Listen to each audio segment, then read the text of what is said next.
Deep within a bleak and dismal swamp, hidden beneath its murky waters, lies the headquarters of the most sinister villains of all time. The High Lords of the YouTube algorithm.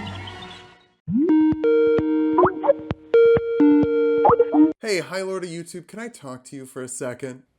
How many times do I have to tell you? I'm not some sort of high lord of YouTube. I'm just Scott from Nerdsync.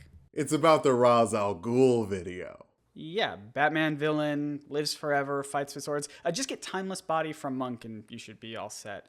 Also, I'm pretty sure it's pronounced Raish? Oh, Timeless Body actually doesn't stop you from aging. It just stops you from feeling the effects of aging. So make him an elf then. But he isn't an elf. Oh my god, nobody cares. Just make him live long and fight good. Or what? It's not like you can fire me. I will put you in the Lazarus pit. That's not the Lazarus pit. That's your acid pit.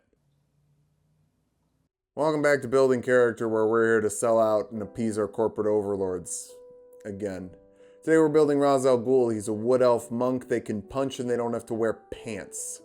You get key points you can spend to punch faster, or run faster, or dodge stuff, or catch bullets. We're gonna go Kensei Monk because he's good with swords. 4th level, you get an ability score improvement. Use all of them for dexterity and wisdom. You have to do that as a monk. You're not allowed to do anything else. You're not even allowed to take falling damage. You get extra attack and stunning strike, so you can stun people that you strike. Ra's al Ghul can't do that, but whatever. Your weapons become magical, you're immune to fireballs, and you can run up walls. Ra's al Ghul can't do that either. Whatever. You can speak every single language, I guess that's kind of in character, and you can pass every saving throw, you marry Sue. Then you can sharpen the blade and make your blade sharper. I can do that, I'm just a human, like Ra's al Ghul is, and then you can get your key points back on a short rest. We did it, gamers. We built Ra's. Okay, he's gone. Perfect. Now we're gonna do it the right way.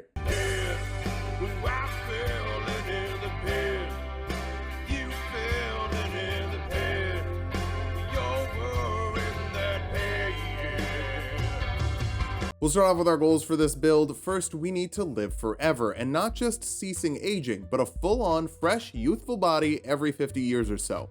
Next, we need to be able to use that power to resurrect other people, like your daughter, or your daughter's boyfriend's child soldier who was murdered by your daughter's boyfriend's nemesis. Create a superior version of your daughter's boyfriend to murder the daughter's boyfriend because the daughter's boyfriend won't become your son-in-law or kill his nemesis.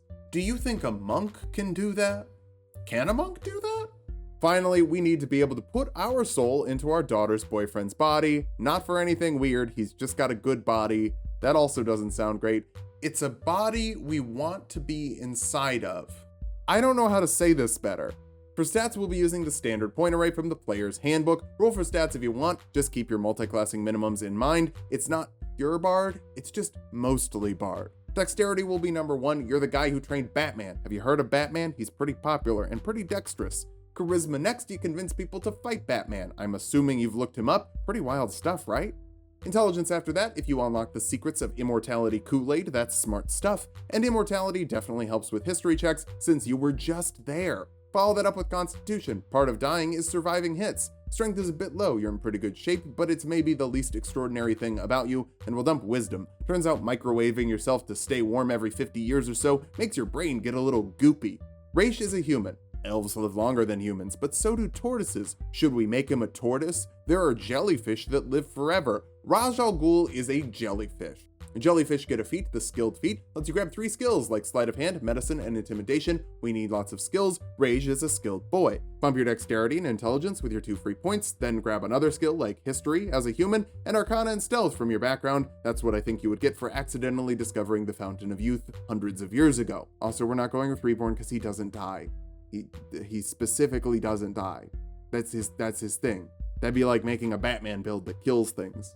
We'll kick things off as a rogue. Yeah, I know it's a bard, we just need more skills, like athletics, acrobatics, deception, and perception, kind of a Mary Sue. I hate all characters who are good at everything, it has nothing to do with their gender. You get expertise in 2 skills, like medicine and perception. I'm choosing those to make up for your low wisdom score. You should be good at those skills, even if your brain is a little lost in that immortality sauce. You get sneak attack as well, letting you add a d6 of damage to your attacks if you're using a finesse weapon or a ranged weapon and have an ally within 5 feet of the target. You should always have one of your demons nearby. That's metaphorical, but hey, if there's a tiefling in the party, that'd be cool. Now we're going to bounce over to Bard right away for another skill like Persuasion. We won't get expertise in this though. If you were really good at persuading people, you would be able to convince Bruce to take over the league and then you could die instead of possessing him. You get Bardic Inspiration, d6s you can give to your soldiers to add to attack rolls, ability checks, or saving throws. They're trying to destroy Gotham. They'll need some helpful words of encouragement. You also get spells and cantrips. Light lets you see in the dark with your bad human eyes, and Message lets you whisper something to a creature within 120 feet of you, and they can whisper back for some clandestine communication. For first level spells, Comprehend Languages lets you understand all spoken and written languages. You can't speak them, but you know if people are talking smack about your amazing cape. Heroism gives a creature immunity to frightening and temporary HP equal to your charisma modifier at the start of their turns. You could use it on yourself for some extra stamina, or on a particularly favorite soldier, like your daughter. So proud of her, she's so good at murder. Long Strider adds 10 feet to a creature's movement speed. Just because we didn't go monk doesn't mean I don't think that you should be fast. Identify tells you what a magical item is, what it does, and how many charges it has left. Imagine if you found the Lazarus Pit and assumed it was a drinking fountain. Second level bards get Jack of all trades, letting you add half your proficiency bonus to skills you're not proficient with. That's actually less than the amount you are proficient with, so it's not as good on you, but that's okay. Song of Rest lets your allies recover an extra d6 on short rests. I don't know what genre of music Raj likes, but I would bet it's oldies, like real oldies. For this level spell, Charm Person forces a wisdom saving throw on a creature. Failing that, they're charmed by you for an hour. That's not mind control, it's just advantage on charisma checks. And they'll treat you like a friend. You can be really charming when you need to be, just smile and destabilize the government. Third level bards get another set of expertise. Let's go for history and sleight of hand. Obviously you're pretty good at history if you've lived forever, but there's also an inevitability that you'll learn to juggle. That's true of all immortals. Look at Wolverine. You can also choose a college. The College of Swords gives you a fighting style. We'll go for dueling to add 2 to the damage of a weapon you're holding one-handed. I think fencing is much more your style than 2 weapon, but I won't hold it against you if you go 2 weapon. You also get Flourishes, which lets you add 10 feet to your movement speed every time you attack, and you can add your inspiration die to the damage you deal with an attack. The Defensive Flourish will also add your die to your AC. The Slashing Flourish also deals the Bardic Inspiration damage die to a creature within 5 feet of the first target, and the Mobile Flourish lets you push a creature 5 plus the Bardic Inspiration die in feet, then move within 5 feet of them for some Errol Flynn style swashbuckling. That might not be a joke you get at home, but Raish would love it. You also get second level spells. Bard 3 is a little busy. Enhance ability gives a creature advantage on ability checks of a certain type. If you choose strength, they also double their carrying capacity. If you choose dexterity, they don't take falling damage from heights of 20 feet or less. And if you choose constitution, they get 2d6 temporary HP. Temporary HP is pretty in character for you. So is being good at everything. Whatever you want to do. It lasts for an hour depending on your concentration. Fourth level bards get an ability score improvement. We'll use it on dexterity now. Stabbing is fun. It's going to be most of what you're doing in combat. Also, let's not kid ourselves. Your skill checks don't really need the help. For this level spell, Knock breaks a lock, but you could also make a big kaboom. Probably try to pick the lock with your thieves' tools first, or you could just try to distract someone from a real threat that's thousands of feet away. That's good strategy. Fifth level bards get a Font of Inspiration, letting you recover inspiration die on short rests instead of long rests, and that die bumps up to a d8. Make sure that your compatriots are always destabilizing governments the best they can. You can also scoop up third level spells like Tongues to speak all languages. Now if someone's making fun of your cool cape, you can make them regret it. 6th level sword bards get extra attack, letting you make 2 attacks instead of 1 with your action. You're a Gish, which is a caster that can make the sword go swish swish. For this level spell, Fear forces a wisdom saving throw on a creature in a 60-foot cone, frightening those that fail and forcing them to dash away. If you're the head of the demon, you need to be spooky, and you could also get your hands on some fear toxin if you needed to. Your alchemy skills are pretty good. 7th level bards get 4th level spells. Freedom of movement lets you ignore difficult terrain. You can't be slowed down, restrained, or paralyzed, and can break out of shackles with 5 feet of movement, so even Batman can't put you away. Getting out shouldn't be an issue. Everybody in Arkham has freedom of movement. That's why they keep getting out. 8th level bards get another ability score improvement, letting you cap off your dexterity modifier to be the best duelist of all time. To be fair, you definitely had more time to practice. We'll also grab Featherfall from the first level here, letting you prevent up to 5 falling creatures from taking falling damage, which should help you cowabunga when you need to. It's here to give you some monk stuff. Maybe I should have made him a monk. 9th level bards get 5th level spells. Skill empowerment lets you give a creature expertise in a skill they're already proficient with, basically just giving you a 5th experted skill if you really need it, or as always, share it with one of your employees. Delegating is also a good skill. But if you want more skills, get expertise at the 10th level of bard. I would go for deception and arcana this time, I think. Really, it's up to you. Pick something that fits how you want to play, Roz. You also get magical secrets, letting you grab 2 spells from any list. Haste doubles a creature's movement speed, adds 2 to their AC, gives them advantage on dexterity saving throws, and an extra action to dash, disengage, hide, use an object, or make one more attack, which effectively gives you the speed and number of attacks of a monk, though after a minute, or when you drop concentration, you have to take a round off of actions and reactions. You're an old guy, don't push yourself too hard. But if you want to push yourself really hard with an anime attack, Steel Wind Strike lets you hit 6 creatures with a melee spell attack, dealing 6d10 force damage to all of those that you hit, but all you have to do is click your sword out of the sheath and split everybody in half. It's rad. Almost as rad as a d10 Bardic Inspiration die. It's actually probably radder than that. 11th level bards get 6th level spells. Find the Path lets you know the most direct route to your destination. Not necessarily the safest, but if you get lost, I'm sure you wouldn't mind a fight or two on the way. You're pretty good at violence. 12th level bards get another ability score improvement, bump up your charisma for more inspiration die and harder to resist saving throws, which will become much more important in a second here. 13th level bards get 7th level spells. Resurrection brings a creature back to life that hasn't been dead for more than 100 years. They'll have resurrection sickness, giving them a -4 penalty to attack rolls, ability checks, and saving throws, which will get better with long rests. This is actually the reason we went specifically Bard. It lets you use your Lazarus Pit to restore other people, not just yourself. Most other stuff we wanted we could get from Wizard, but the Wizard stuff we can get from Magical Secrets, and there's nothing in Wizard to let you bring people back to life and still keep their soul. There is Necromancy, but those souls are gone. Speaking of things we want from Wizard, 14th level bards get Magical Secrets again.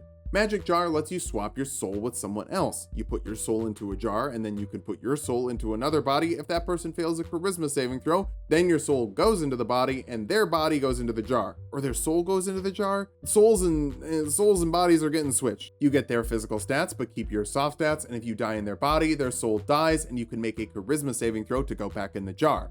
It's complicated stuff, but not nearly as complicated as explaining to your grandson that you're not his father, you just possessed his father's body. We'll also grab Heal here, which instantly heals a creature 70 HP and cures blindness, deafness, or disease. If you can get someone else into the pit before they die, that is allowed. Sword bards also get Master's Flourish here, letting you use a d6 for your blade flourishes instead of your inspiration die, which means that even when you're out of inspiration die, you can still do the defensive flourish for a movement boost and to get to add a d6 to your AC every round. That means you're basically a monk.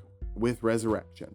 Bards are cool. You can build any class with a bard, even a monk. That's what Rajal Ghul should be. 15th level bards get 8th level spells like Glibness, meaning the lowest you can roll with a charisma check is a 15, then you get to add your modifiers. That means that your lowest charisma check is performance for 18, persuasion and intimidation are 23, and deception is 28. We're in real Silver Fox hours. Anderson Cooper would be proud. Remember the Anderson Cooper bit? It feels like it's been a while. Your inspiration die also caps off at a d12 for some serious flourishes. 16th level bards get another ability score improvement for more charisma and more flourishes. More extra spicy flourishes at least. You have an unlimited amount of flourishes that are d6s. 17th level bards can learn 9th level spells, and if past experience is the best teacher, you are straight up precognitive with foresight. That'll give you advantage on your attack rolls, saving throws, and ability checks. Your enemies will have disadvantage on their attacks against you. Lasts for 8 hours, no concentration required. You just wake up with hundreds of years more experience than everyone else. That's gotta be helpful. 18th level bards get some more magical secrets, and it's time to become immortal.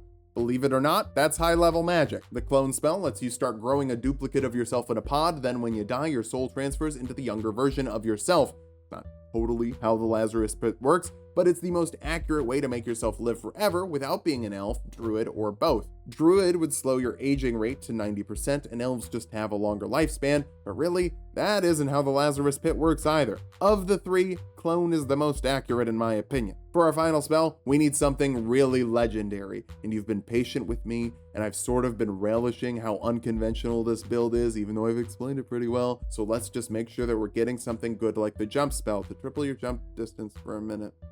Our capstone is the 19th level of Bard. For one last ability score improvement, cap off your charisma modifier for the biggest leadership abilities and truly impressive flourishes. Now that we've hit level 20, let's compare this Bardy Raz to the monk version. First, the Bard actually gets immortality. The monk version can live for a century and some change, or around 750 years if you just made an elf because you don't actually care about making an accurate version of Rage. Bardy Raz can live forever. If in your lifespan, you can get a diamond worth 1,000 gold points. And at total level 19, yeah, I think you can do that. As far as skills go, Monk would have 3 less total, none with expertise, so for the eternally skilled master of the League of Shadows, Bard is better. Not to mention spells like Tongues, Skill Empowerment, and Foresight to make all of your role-playing better. Even in terms of AC, Monk is debatably worse. The Monk would have 22 after an agile parry, but in studded leather, a Bardi Raz would have 17 plus a d12 5 times a day, or 17 plus a d6 the rest of the time when your enemies have disadvantage to hit you because of foresight. But the Monk version is better at fighting. Kensei Monks get to reroll and miss once per turn, add extra numbers to your attack and damage rolls, and 4 attacks per round with your flurry of blows. Well, if you're a Bard, you'd have haste and foresight for advantage on 3 attacks per round, and duelist to add the damage, plus 5 d12s you can add to your damage and AC per day. The Monk is probably still better, but barely. I want to be really clear, I'm not saying Monk is a bad class. I don't think Monk is a bad class, I think Monk is a good class. It just isn't good at making Raj al Ghul. All things being equal, it would be really fun to play both of these and figure out which one is more fun. But that's assuming you have an unlimited time to play as many characters as you want. Lord knows I don't. My boss just walked in with a bucket full of acid. Serves me right for being so two-faced. Thanks for watching. If you liked the video, subscribe for more. We make 2 videos every week. Join the Patreon to vote for Colossus from the X-Men, Austin Powers from Austin Powers, Virgil from Devil May Cry, or Hisoka from Hunter x Hunter. And as always, sub to Tulok and Mango for more Tulok fun.